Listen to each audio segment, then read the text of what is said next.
You remember what it felt like to be certain, to stand in the backyard, bat in your hands, counting down in your head. Three, two, one, bottom of the ninth, game on the line. And in 1977, you weren't just yourself. You were Reggie Jackson. You didn't hesitate. You didn't doubt. You didn't stretch before swinging. You just knew the ball was going out of the park. Now, decades later, you stretch before getting out of bed. You check your phone before you check your reflection. And instead of imagining the crowd chanting your name, you're just trying to keep up with emails, headlines, and knees that don't recover the way they used to. It looks like aging, but sometimes it's something quieter than that. Why did certainty feel so easy back then and so heavy now? Let's start here. You are not broken. You are not weak for missing that version of yourself, and you're not dramatic for feeling the shift. Your brain is doing something deeply human. It's protecting an identity that once made you feel invincible. When you were a kid in 1977, imagining yourself as Reggie Jackson wasn't delusion. It was rehearsal. Your nervous system loves predictability. It loves heroes. It loves simple narratives. There was a man who stepped up to the plate and hit 3 home runs in a single World Series game. 3 swings, 3 explosions of certainty. The world made sense when someone could do that. So you borrowed that certainty. You tried it on, and for a moment your small body felt bigger. That's not ego, that's identity formation. When we're young, our brains look for figures who embody power and clarity. Not because we want fame, but because we crave direction. When life feels undefined, a hero gives it edges. You didn't just want to be Reggie Jackson, you wanted to feel what he seemed to feel. Unshakable confidence. And here's the first thing that changes as you age. Certainty becomes complicated. In childhood, identity is expansive. You can be anything: a baseball legend, an astronaut, a rock star. The brain hasn't yet absorbed the weight of probability, but adulthood introduces reality. Responsibilities. Bills, family, deadlines. Your brain shifts from expansion to protection. Instead of asking, "Who could I become?" it starts asking, "How do I maintain what I have?" That shift feels like loss, but psychologically it's regulation. Your nervous system moves from risk-taking to stability-seeking. In your 20s and 30s, you might still carry that swing for the fences energy. You take career risks, you chase promotions, you build something, but slowly something else creeps in. Comparison. You look around and realize the world kept moving. New players, new names, new records. And the brain, wired for social ranking, starts tracking position. Am I ahead? Behind? Keeping up? This is where it gets interesting, because the child who believed he was Reggie Jackson didn't compare. He embodied the adult compares. That comparison isn't vanity. It's survival wiring. Humans evolved in tribes. Position mattered. Falling behind meant vulnerability. So when you feel that subtle anxiety about relevance or speed or stamina, it's not insecurity. It's your brain scanning for safety. And here's another layer. Back then, imagining yourself as a legend required nothing from your body. Now, your body speaks louder. A sore shoulder, slower recovery, energy that has limits. The brain interprets physical feedback as identity feedback. If the body slows, the mind whispers, maybe I'm not who I was. But identity was never just performance. It only felt that way because youth makes performance effortless. There's a concept in psychology called identity protection. When we build a sense of self around being strong, fast, ambitious, dominant, capable, the brain defends that image fiercely. So when time introduces change, it can feel like threat. Not because you need to hit 3 home runs again, but because you once believed you could. And losing that belief feels like losing a version of yourself. But here's the part nobody tells you. The child who thought he was Reggie Jackson wasn't actually certain he was safe. He didn't carry mortgages or medical reports or responsibility for other people's futures. His imagination wasn't bravery. It was freedom from consequence. That freedom created the illusion of invincibility. Now, when you say you're just trying to keep up, it sounds smaller.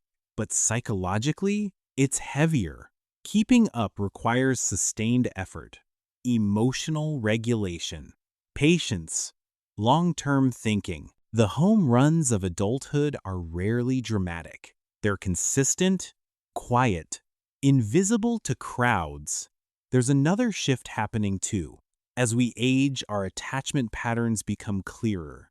In youth, we attach to ideals. In adulthood, we attach to stability. You might find yourself valuing predictability more than applause, routine more than risk. That doesn't mean you've shrunk. It means your nervous system prefers calm over chaos. Reggie Jackson thrived in high-stakes pressure, 3 swings under the brightest lights. But most of life isn't a World Series. It's Tuesday. It's grocery lists. It's answering texts. It's managing disappointment without an audience. The brain adapts to that rhythm.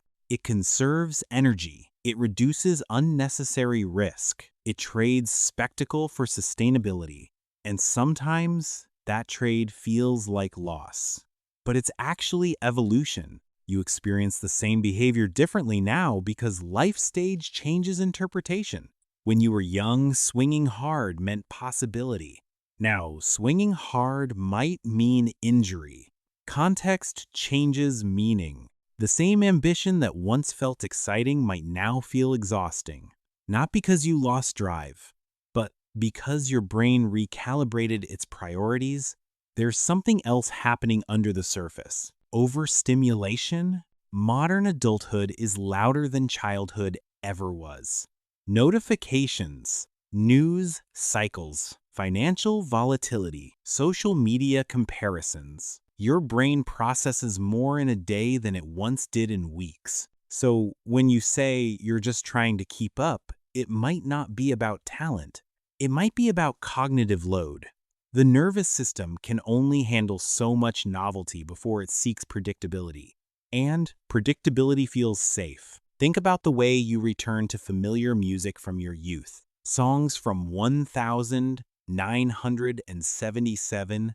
They're not just nostalgic. They regulate you. They're anchors. Your brain associates them with a time when life felt expansive and manageable. In the same way, remembering yourself as that kid with the bat isn't childish. It's soothing. It's an internal blanket. A reminder that once you felt limitless. And here's the emotional regulation piece most people miss. Trying to keep up gives you structure. It gives you a measurable target. Instead of asking, am I still extraordinary? You ask, am I still functioning? Functioning is stabilizing. It reduces existential pressure. It narrows the field from infinite possibility to daily competence. That narrowing isn't failure. It's containment, and containment is calming. There's also grief here. Not dramatic grief, subtle grief.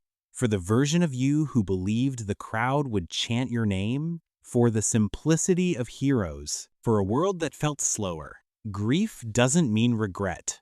It means you're aware of time.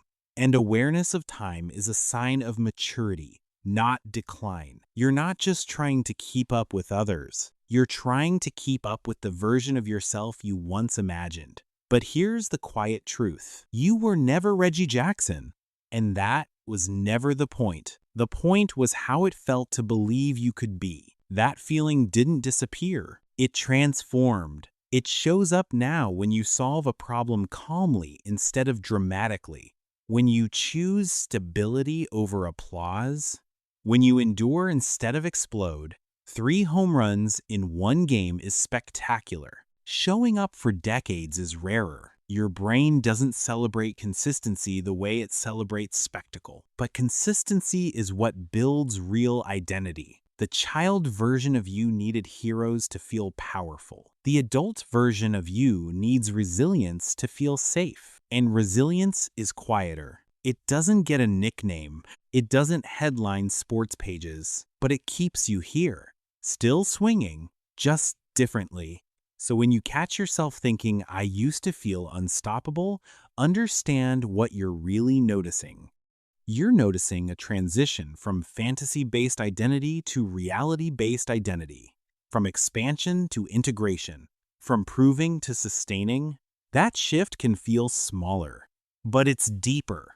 The kid in 1977 thought greatness meant being seen. The adult now understands greatness might mean staying steady when no one is watching, and maybe that's not decline. Maybe that's refinement. You don't have to reclaim the certainty of youth to be whole. You don't have to outrun time. You don't have to hit 3 more home runs. It makes sense that you miss the feeling. It makes sense that you measure yourself differently now. Your brain is not betraying you. It's adapting, protecting, conserving, anchoring you in a world that moves faster than backyard summers ever did. There is nothing wrong with you for feeling the distance between who you imagined you'd be and who you are. That distance is human. It means you dreamed. It means you lived. It means you changed. And maybe keeping up isn't small at all. Maybe it's just another way of saying you're still here, still aware, still reflecting, still stepping up to the plate, even if the stadium is quieter now. You once believed you were Reggie Jackson. Now you're someone who understands what belief was doing for you, and that understanding, that might be its own kind of home run.